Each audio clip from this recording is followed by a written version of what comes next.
Bonjour à tous. Alors, des tutoriels vidéo pour les débutants, oui, mais est-ce que c'est vraiment pratique? C'est ce que nous allons voir maintenant. Des tutoriels vidéo, c'est bien, mais en fait, comment gérer les vidéos dans YouTube? Pour l'exemple, nous allons prendre une des vidéos YouTube du site. Donc, projet 1, carte Noël avec Jim. Sur une vidéo YouTube, un certain nombre d'outils sont présents dans la barre des tâches qui se trouve au bas de la vidéo.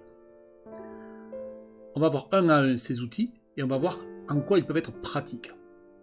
Alors déjà, l'outil premier que je vais utiliser, c'est à désactiver le son. Donc je vais cliquer dessus, c'est le quatrième icône ici. Si je clique dessus, il n'y aura pas de son. Alors ça va permettre justement de lancer la vidéo et de pouvoir discuter en même temps et de vous expliquer un petit peu ce qui va se passer. Donc on voit que lorsqu'on se place sur un des icônes de la barre d'outils, par exemple si je me place sur le premier, il va y avoir juste au-dessus, là il est marqué revoir, en fait, le but de l'icône et à quoi il sert. Dans le premier, revoir. Si je clique dessus, ça va replacer la vidéo en tout début. Et la vidéo va démarrer depuis le début complètement. Second icône, lire. Donc si j'appuie sur lire, la vidéo va démarrer.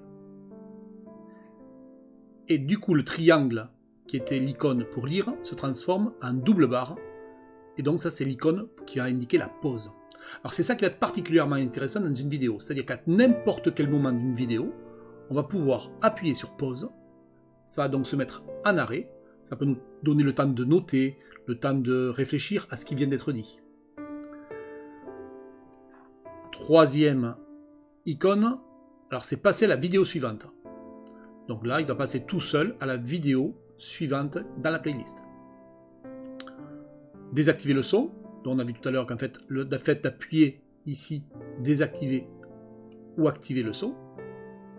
Voilà. Et lorsqu'on va activer le son, on va pouvoir en régler le volume ici, avec le rond blanc. Je clique sur le rond blanc en restant appuyé avec clic gauche, et je peux déplacer vers la gauche pour diminuer le volume du son, jusqu'à l'arrêter complètement, ou le pousser vers la droite pour augmenter le volume du son. Alors attention, c'est piégeux. Pourquoi? Parce qu'il y a deux façons d'augmenter ou diminuer le son. Ici, on est uniquement dans le son de cette vidéo, de la vidéo dans YouTube, dans l'ensemble des vidéos de YouTube. Par contre, on a également la possibilité, en bas à droite, juste à côté de l'heure, de gérer le son par l'icône de gestion du son général. Alors attention, cette icône, suivant l'ordinateur que vous avez, peut être directement à ce niveau-là. Sinon, avec la petite flèche ici, afficher les icônes cachées, il peut être dans les menus de ces icônes cachées. Donc du coup, j'explique deux façons, et ça c'est important, de gérer le volume du son. Pour l'ensemble de l'ordinateur, dans la barre des tâches complètement à droite, ou alors dans la vidéo elle-même dans YouTube. Et là, donc c'est pour l'ensemble des vidéos YouTube que l'on va gérer le son ici. Donc si je clique ici et que je baisse le son complètement, en fait ça ne servira à rien de gérer le son en bas à droite, dans cette barre-là, parce que le son ne sera pas vu du tout dans la vidéo YouTube. Donc il faut bien que les deux sons soient cohérents. Celui qui est ici, avec le volume qui est ici, et celui qui est en bas à droite, ici. Ce volume-là. Voilà. Donc effectivement, si ici je le mets à 0, je n'aurai aucun son ici. Donc il faut gérer les deux. Si je veux le son maximal, je monte ici à fond, et là, je peux monter le son ici à fond. Et là, je suis au son maximal. Si je suis un intermédiaire ici, le son maximal de ma vidéo sera la moitié du volume du son général de l'ordinateur. Donc ça, c'est important de bien le comprendre, parce qu'on peut avoir des problèmes de son et ne pas comprendre d'où ça vient. Ici, lecture automatique désactivée. Alors là, si on active la lecture automatique, tout simplement, à la fin de cette vidéo, on va tout simplement passer automatiquement à la vidéo suivante fournie par YouTube en s'appuyant sur votre historique ou sur la liste de lecture en cours. Voilà. L'icône suivante, qui est souvent moins connue et moins utilisée, c'est le sous-titrage. À partir du moment où la vidéo est enregistrée et où la langue est prévue dans la vidéo, il est possible automatiquement d'intégrer des sous-titres. Ainsi, hop, par exemple, si je continue, si j'avance un petit peu, si je mets en lecture, la même chose avec tout ce qui se dit le chat va s'écrire sous forme de sous-titres. que je vais mettre cette fois-ci dans Donc, si je la désactive partie le son, on va voir que tout va s'écrire en dessous lorsque mon avatar parle dans la vidéo. Donc le sous-titrage est automatique et il va récupérer de manière automatique ce qui est dit dans la vidéo. Donc ça peut être très pratique. Pour le désactiver, pareil, on réappuie sur sous-titrage. Les paramétrages. Alors le plus intéressant dans le paramétrage, c'est qu'on a la possibilité, par exemple, de gérer la vitesse de lecture. On va voir essentiellement ça. C'est ce qui va être le plus pratique et le plus intéressant pour vous. Donc on a la possibilité, si on le souhaite, d'accélérer pour voir rapidement un processus. Alors attention, ça va également modifier le son. Donc si vous laissez les paroles, la voix va être de plus en plus aiguë si vous êtes en augmentation de vitesse et de plus en plus grave en diminution de vitesse. Mais vous allez pouvoir voir, par exemple, à 1,5 fois plus rapide la vidéo, ou jusqu'à 2 fois, et pareil, jusqu'à 0,25 fois la vitesse de la vidéo. Ça peut être vu comme un gadget, mais ça peut être utile de temps en temps. Les icônes suivantes sont des icônes pour l'affichage. Alors il y en a 3 en réalité, voire 4, mais celui-là est un peu particulier. Ici, on va réduire la vidéo. Donc si je clique dessus, là, je vais me déplacer vers la gauche pour mieux le voir. Donc si je clique ici sur réduire la lecture, en fait, on va avoir une mini fenêtre de notre vidéo qui va nous permettre de continuer à nous déplacer en arrière-plan sur notre outil de recherche et en parallèle de lire ou de voir la vidéo en cours. Donc pour revenir en plein écran, on va pouvoir agrandir ici, ou sinon fermer la vidéo en cours. Voilà. Donc là, je retourne sur la réalisation de projet. Je me redéplace sur la droite. Donc ici, réduction et agrandissement pour avoir une petite vidéo en arrière-plan. Ici, le mode cinéma. Mode cinéma, donc on va enlever les petites icônes de vidéo sur la droite et on va avoir donc une vision plus élargie en mode cinéma 16/9. Voilà, donc pour revenir en arrière, pareil, on se met sur le bas de la vidéo.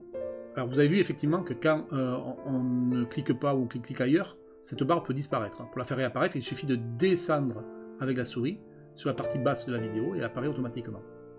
Donc pour revenir en mode normal, je réappuie sur affichage par défaut.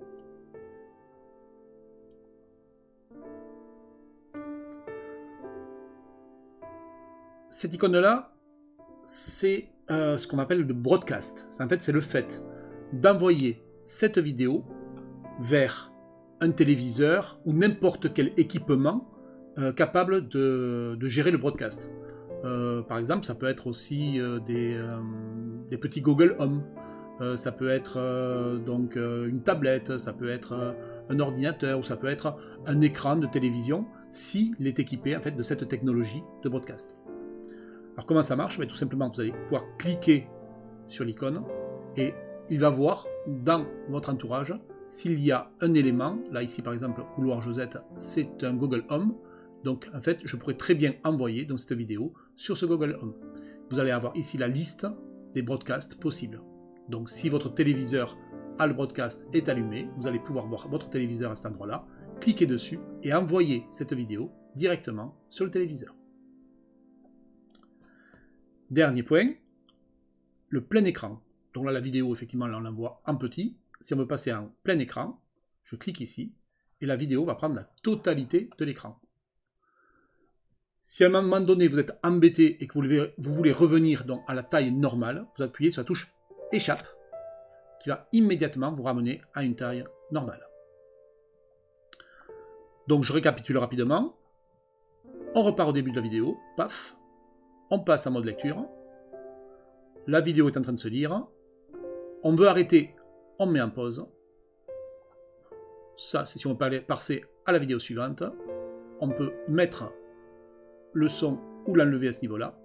et augmenter le son avec le petit point blanc qu'on va déplacer vers la droite ou la gauche.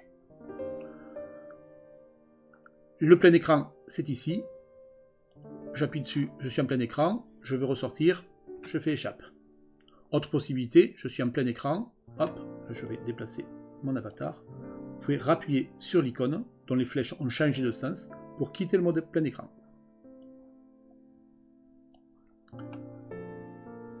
Dernier point qui peut être très intéressant, juste au-dessus de toutes ces icônes, il y a une ligne ici, une ligne grise. Sur cette ligne, on peut à n'importe quel endroit cliquer. Et quand on clique, on va déplacer le curseur de lecture à l'emplacement en question. Dès qu'on déplace le curseur de lecture, on voit une image miniature de l'endroit où se trouve le lecteur et on voit le temps dans la vidéo. Donc là, 2 minutes 7, 2 minutes 6. Je peux déplacer donc ma vidéo. Ici, je suis à 6 minutes 8, etc. Je vais pouvoir donc me déplacer dans la vidéo pour aller lire un peu plus loin ou précédemment. Donc, à n'importe quel moment, je peux me positionner en lecture. Donc là, on voit qu'au niveau du chat, il y a encore des choses qui sont très... Je mets en pause. Supposons que j'ai mal entendu et que je veuille revoir cette partie de la vidéo. Je clique, je reviens, je pousse le bouton rouge vers la gauche. Je reste appuyé avec le clic gauche de la souris. Et je lâche quand je suis au moment où je veux pouvoir réécouter. Et je repasse en lecture. Voilà. Donc les avantages d'une vidéo, vous l'avez compris, c'est que vous êtes libre de revoir à n'importe quel moment ce qui a été dit précédemment. Vous pouvez faire des arrêts sur image, des pauses pour voir et pour appréhender davantage ce qui a été dit. Vous avez la possibilité à n'importe quel moment de transformer ce qui est dit en écrit en utilisant les sous-titres. Vous avez la possibilité de passer en plein écran ou en écran plus petit. Vous avez également la possibilité, si vous avez des outils permettant d'utiliser le broadcast, d'envoyer votre vidéo directement sur un téléviseur. Donc, beaucoup d'outils qui peuvent être pratiques et faciles justement dans le cadre de la formation, car vous avez à votre main le suivi complet de la formation. Ce qui peut être intéressant aussi dans les vidéos YouTube, c'est le fait de s'abonner. Alors s'abonner, ça n'a aucun coût, c'est gratuit.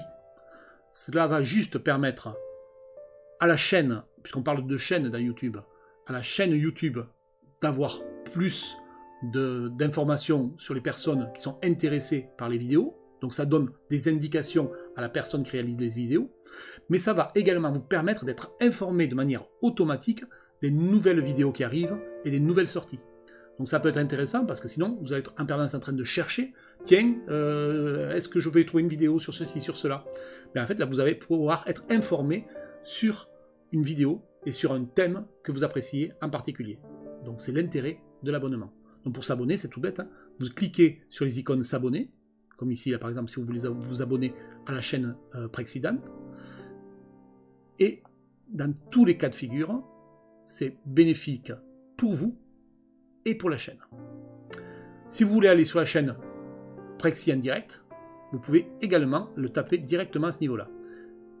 C'est-à-dire ici, quand vous êtes sur www.youtube.com/, vous pouvez taper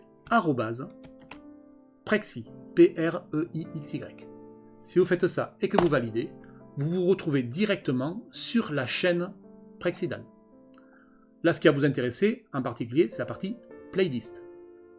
Donc sur playlist, vous allez voir les catégories, puisqu'effectivement, quand vous êtes directement sur une chaîne, vous allez pouvoir voir les catégories. Donc tous les tutoriels informatiques pour les débutants sont à ce niveau-là. Là, vous avez des tutoriels pour les installations, des réalisations de projets. Là, vous avez donc la couleur de sentiment, ce sont des clips vidéo. Donc il y a plein d'éléments que vous allez pouvoir voir et qui vont être classés. C'est l'avantage aussi de passer par ce type de biais. Donc si vous vouliez voir par exemple tous les tutoriels débutants, vous allez faire afficher la playlist complète. Et là vous allez voir donc tous les tutoriels avec les titres que vous allez pouvoir lire de manière enchaînée ou aléatoire.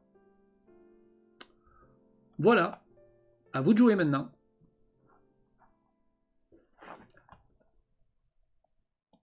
Oups, petite info de dernière minute, je ne l'ai pas dit, mais pour pouvoir vous abonner à une chaîne YouTube, il y a quand même un préalable.